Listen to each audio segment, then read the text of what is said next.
Alors, Odile Fléchy, on est toujours dans la figure de Paul dans les Actes des Apôtres. On a parlé la fois dernière du retournement de Paul, et maintenant, on va essayer de voir comment Luc, l'auteur des Actes, présente Paul comme missionnaire et comme missionnaire des Juifs. Et on va essayer de regarder le texte le plus central, qui est Acte 13.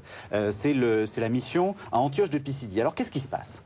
Voilà, alors c'est très important de prendre en compte que Paul n'est pas seulement l'apôtre des nations, comme il l'est, effectivement. Donc, des nations, des non-juifs. Des non-juifs, mais dans les Actes des Apôtres, Luc montre combien Paul prend au sérieux sa mission auprès de ses frères juifs. Et quand il arrive à Antioche de Pisidie, donc il se rend dans la synagogue et il est invité à prendre la parole. Et il va donc, dans ce discours que Luc nous rapporte, prêcher à ses frères juifs la bonne nouvelle que Dieu, le Dieu d'Israël, qui depuis le début est engagé dans une histoire du salut avec son peuple, eh bien a accompli les promesses faites à son peuple et a bien envoyé le Messie promis, le Sauveur promis, le descendant de David promis, et que ce Messie, c'est celui que Dieu a ressuscité, Jésus de Nazareth. C'est drôle parce qu'on a l'impression que là, il fait une sorte de prédication rabbinique. Enfin, on a l'impression qu'il il prêche comme on prêchait à la synagogue. Oui, alors, en même temps, il prêche comme on prêchait à la synagogue, tout à fait, avec une argumentation fondée sur l'écriture, oui, avec de nombreuses citations qu'il met en regard. Néanmoins, il a également une manière d'argumenter sa pensée qui relève également de la rhétorique grecque. On en parlera après. Alors, ce qui est intéressant, c'est que on voit qu'il part de la synagogue et puis qu'à un moment, ça se passe toujours un peu mal. Alors, après... on est à Antioche. Là. Voilà. Alors, à Antioche de Pisidie, effectivement, première étape, ça se passe bien. Hein, à la sortie, tout le monde se presse autour de lui. On lui demande de revenir 8 jours après pour continuer à l'entendre prêcher. Le problème, 8 jours après, c'est que Luc précise que presque toute la ville était là, ou même toute la ville était là. Oui.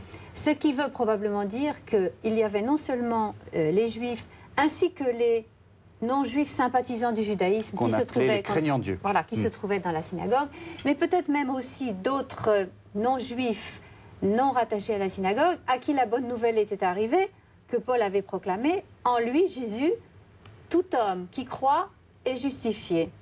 Et à ce moment-là, effectivement, certains juifs deviennent très hostiles à Paul et deviennent violents. Ce qui fait que c'est là que Paul dit, bon, devant cette violence, eh bien, Barnabé et moi, nous allons continuer notre mission en nous tournant vers les païens, ce qui ne veut absolument pas dire qu'il renonce à s'adresser aux Juifs, ce qu'il va faire tout au long de ses voyages, mais effectivement, à ce moment-là, il se tourne. Alors, il faut lire le texte, acte 13, verset 48. À ces mots, les païens, tout joyeux, glorifiaient la parole du Seigneur, et tous ceux qui se trouvaient destinés... la parole du destinés à la vie éternelle devinrent croyants. La parole du Seigneur gagnait toute la contrée, mais les Juifs jetèrent l'agitation parmi les femmes de haut rang qui adoraient Dieu, ainsi que parmi les notables de la ville. Alors, c'est qui ces Juifs? Alors, ces Juifs d'Antioche de Pisidie sont des Juifs de la diaspora, qui vivent hors de diaspora. Voilà. Alors, ceux-là sont les Juifs qui n'accueillent pas le message de Paul et qui vont jeter l'agitation. Les femmes de haut rang qui agitaient Dieu, c'est-à-dire des femmes païennes, mais qui adoraient Dieu, c'est-à-dire rattachées, sympathisantes du judaïsme. C'est l'équivalent des craignants Dieu. Voilà. Et les notables de la ville. Donc, on voit que dans la ville d'Antioche, le judaïsme était ouvert déjà aux non-juifs. Et la prédication de Paul s'adresse aux juifs et aux sympathisants du judaïsme et aux autres aussi. Alors, on termine. Ils provoquèrent une persécution contre Paul et Barnabé et les chassèrent de leur territoire. Ceux-ci ayant secoué contre la poussière de leurs pieds, gagnèrent Iconium. C'est aussi violent? C'est présenté comme très violent, mais vous voyez l'expression secouer la poussière de leurs pieds qui rappelle ce que Jésus disait à ses disciples, à ses apôtres dans l'évangile de Luc. Voilà, oui, la violence est forte, mais les disciples sont persécutés comme leur maître. Voilà, c'est-à-dire que Luc est en train de montrer que c'est bien ce qui était prévu. C'est bien ce qui était prévu, absolument. Merci beaucoup, Odile Fléchy.